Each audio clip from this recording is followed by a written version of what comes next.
What's up? We're on location. And we're sitting in my 50 Chevy, folks. Yes, I finally got the truck back for those who've been following a little bit of the adventure. We talked about a little bit in past episodes. So we're shooting outside. Clearly, the sun is setting, so you're just going to have to deal. You're going to have to deal, and we're going to have to deal with the nature and the cars, by the way, because we are by a road. Anyhow, you had a story you were telling me about, a little bit of an inspiring story. What you got?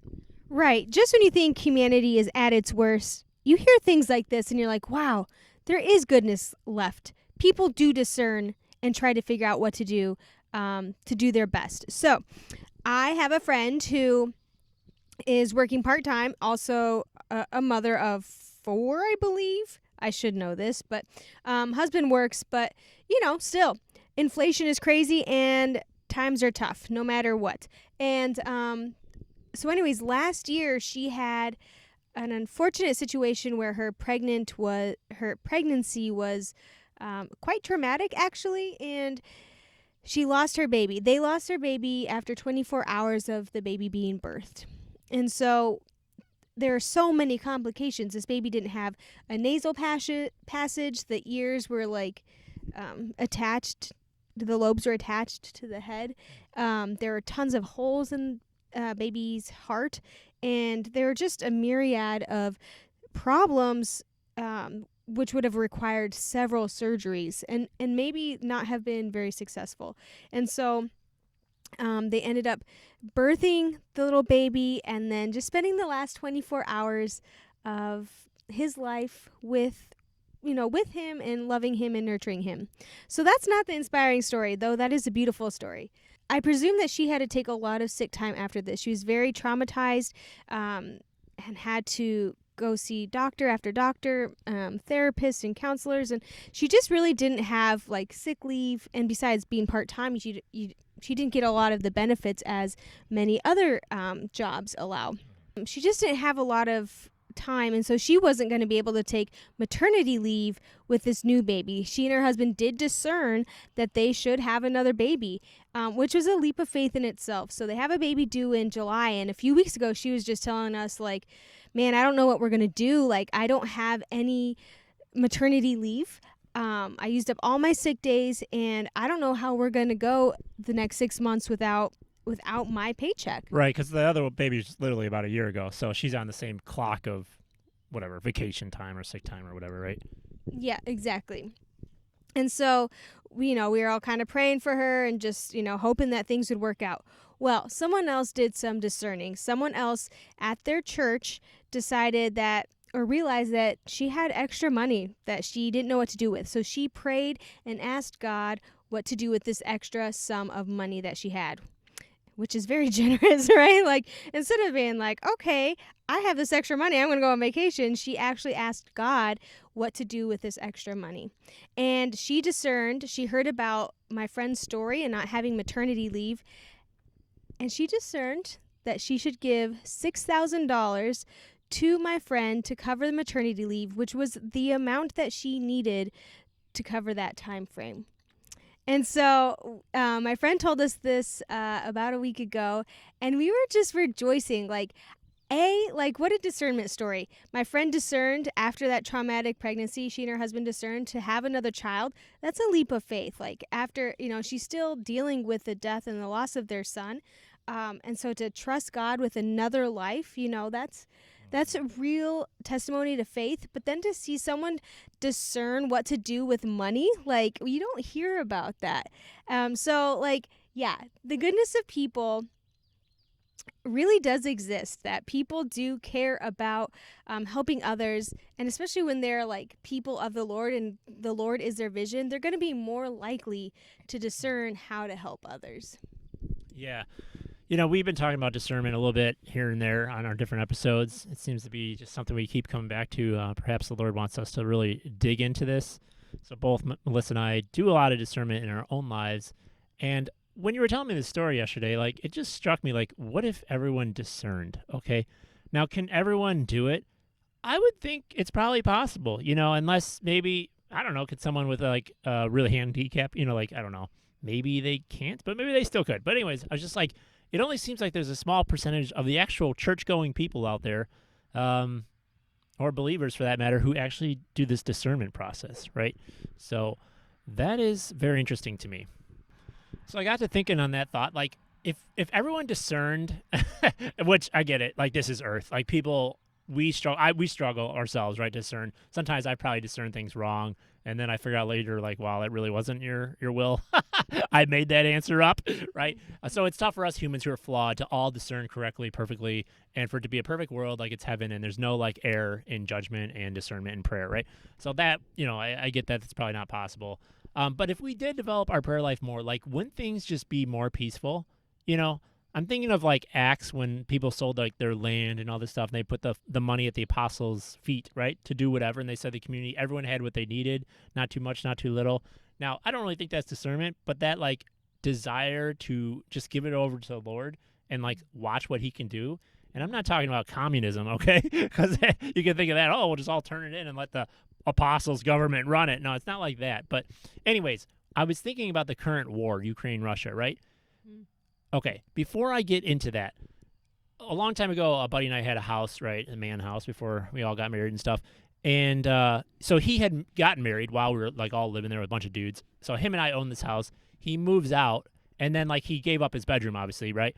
And when he left, I was like, oh, sweet, we'll get a roommate, another guy in there to like rent. And I was thinking we're gonna split that money, and that's gonna be awesome. I'll get like a little bit of rent every month. And he was like, no, that money would go to me because that was my room. And I was like, yeah, but we own the house. Wouldn't it just be our money? Here comes a car. What do you think about it? Oh, no comment. Okay. So anyways, so it took me some time to discern because I was literally like, that doesn't make sense to me. Like we both own the house. Like who cares if you're here or not? Like if we have a renter, we split it. And we had other renters and we would split it.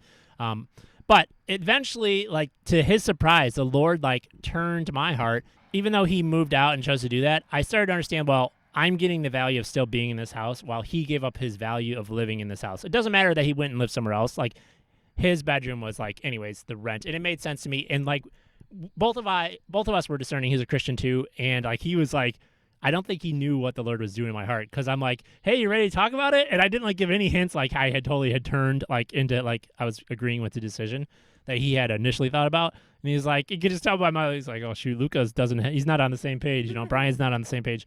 So anyways, but eventually we did talk about it. He's like, yeah, it was hard for him to say. And I probably should have been, I don't know, I didn't really come off the right way, but it was hard for him to be like, yeah, I'm still sticking to my guns, because we had a good friendship, to say like, you're wrong, I'm right. And I'm like, you know what? I think you're right too. So anyways, we both discerned, and that ended up into a peaceful situation, not this like ex-roommate, blah, blah, blah, blah, blah. Like we hear all these war stories, and so if everyone discerned and heard from the same God and actually heard correctly, would it be peace? Okay, so Ukraine, Russia, like if I had a neighbor and I don't know, their dog was barking all the time, okay? Cars were driving by and the dog was barking, and I get to the point where it's like waking up my baby, okay? I'm like, dude, your dog, it's like, it's after hours. Like, you guys got to do something about it. And my neighbor would be like, it ain't your problem, it ain't my problem, whatever. Like, the typical situation we hear about in the news all the time, right? Turns into this horrible mess, and eventually one moves, and they never have peace because they hate the dog, and they're like, well, it's my dog and do what I want, it's my yard. It's your fault you have a baby. Maybe you should... Like, you can see all the ways the world goes because no one's on the same page. So, anyways, if my neighbor was Christian, I was Christian, we both go, you know what? I don't really know what we should do here. Let's take it to the Lord. And then the Lord gave us the same answer. Wouldn't that be amazing? Like, whatever the result would be, the conclusion, we'd be like, oh, well, that's what God told us to do, so we're going to go ahead and do that. Yes, we have human brains, and we should use that. But sometimes there comes this, like, situation. So, anyways, Ukraine, Russia, I don't even know all the details. Yeah. If they discerned, like, should we go attack Ukraine? And Ukraine's like, should we get in war with Russia? And they are like, well, we both don't know. Like, the heads were talking, the presidents, right? Like, well, I don't know. Let's both go to the Lord and see what he says. Like, I think this war would be over or never started because they'd be like, no, this is what the Lord wants to do with the border. This is like his will. Oh, yeah. I didn't think it was. I think it was going to be this. We could have fought, but we went to our God Almighty. We have the same God, and boom. Yeah, wouldn't that be nice, right? Like, yeah, these wars probably wouldn't have existed. People would just talk things out. Or people, what causes wars? Like, a lot of times it's greed, power, the desire for honor, like, whatever it is, these motives that are generally not covered in, filled with compassion and empathy for your brethren. Like, economic gain, yeah. Right. These things wouldn't even exist, right, if we had the power of prayer and discernment. Right. So what do you guys think about that? What if everyone discerned? Would there be more peace? Are there times in your life, besides the example that you gave, where you discerned and you did have peace, or maybe where you didn't? Other examples. My financial investments lately, like everyone in America and the world, because the market's going down. I'm pretty like, yeah, I got like a summer payout for my job, right? As a teacher, I take the lump sum at the beginning of summer so I can invest it, right? Get it going, get it working for me. I'm like, should I invest this now, Lord? And he's teaching me like risk management, and that's all good. But sometimes I'm like, did I hear that right? Because I've put money in, and it's just gone down. Like the whole year, it just keeps going down. It's like, why don't I just wait until it's the bottom, Lord? Right? Doesn't everyone wish that? Yeah, let's just wait for the bottom. But again, there I get where like I am human. He's literally teaching me risk management. So if I spread it out, I'm gonna learn like, oh, thank goodness I didn't put it all in right away, but I put in at some lower limits in case it went down, like it has now. And it did actually hit some of those lower limits, so that paid out. Yeah, and it's a process too. Like, I think a lot of times in our discernment, we don't always just get answers right away or like the full picture. A lot of times in discernment, just like we see so many examples of people of faith that have gone before us, like God gives them answers like one step at a time too. And so I think that's part of the discernment process that we oftentimes are not patient with. And I can speak for myself too, like especially a lot of times like when you're young and you're just out of college, or if you didn't go to college, you're like, you know, doing other things, you're just trying to figure out your life and what you're supposed to do. Like people are like, okay, God, just tell me. That's how I was anyways. Like, I'll do it, whatever you want, I'll do it, Jesus. But he doesn't just tell us that. A lot of times he gives us one step at a time, and for a lot of reasons. I think it was in the readings today, like we would like freak out if we knew the whole picture a lot of the times. And God is a romantic God. He likes to surprise us. And so giving us the full picture isn't as romantic and exciting and as adventurous as he is. Yeah. He wants us to live our story, and we're a human story. And thankfully, sometimes the Lord will give like direct answers. Like sometimes I'll get it like on the spot because I need it. I've done everything I can as a human to try to figure out. And I'm like, all right, Lord, this is what I can, physically or mentally figure out with my brain. But now I really do need some guidance, Father. Like, what is best? Which way to go? So where are you at in your life? Do you have a decision coming up, or are you working through something? Like maybe it is a situation in your marriage that you're not on the same page with your husband or wife. Are you trying to discern like a job change, or are you trying to work something out with a family member? Have you discerned about that situation? Have you really taken that to the Lord and tried to hear and listen to what he has to say about that? Right. And is it possible if you have a praying spouse to also do that, or whoever the other person is in the situation, if it's two people? Is it possible for you both to go to the Lord? And the Lord may send you back and not tell you the answer right away. He may say, like, oh, you both need to talk a little bit more. Like, he lets human things happen. Like, hey, you both need to research this more before you go buy this land. There's something you haven't figured out yet. Like, oh, you can't even actually build on it, or you can't put a sump pump in there, whatever. But eventually when it comes to the point, like, okay, Lord, we've done whatever we can. We try to communicate. What do you want, Father? You would think there's going to be the same answer coming if you're talking to the same God, right? You would think. And wouldn't that be peaceful? And one person's going to have to say, wow. One person will have to be humbled, or maybe they both will, and be something they didn't even expect, with the answer. And someone's going to have to, like, probably, yeah, just be like, oh my gosh, but thank goodness I went to the Lord, because we see this over and over in life, right? People they're in a mess about decisions, how to handle the kids, and like just all these things, right? We get it's hard. Like, there's so many things to pray about, but especially these bigger things, right? These more central things that will really impact our lives. Can two people go to the same God and then come back together and say, hey, where are you at? Oh, I'm not quite there. Maybe we'll pray a little bit. Let's pray another 2 weeks and see where we're at. Can they do that? That's our hope for you. That's something we definitely try to live out in our individual lives, in our married lives. We don't really have individual lives anymore. They don't exist because the two became one. And so hopefully we can help.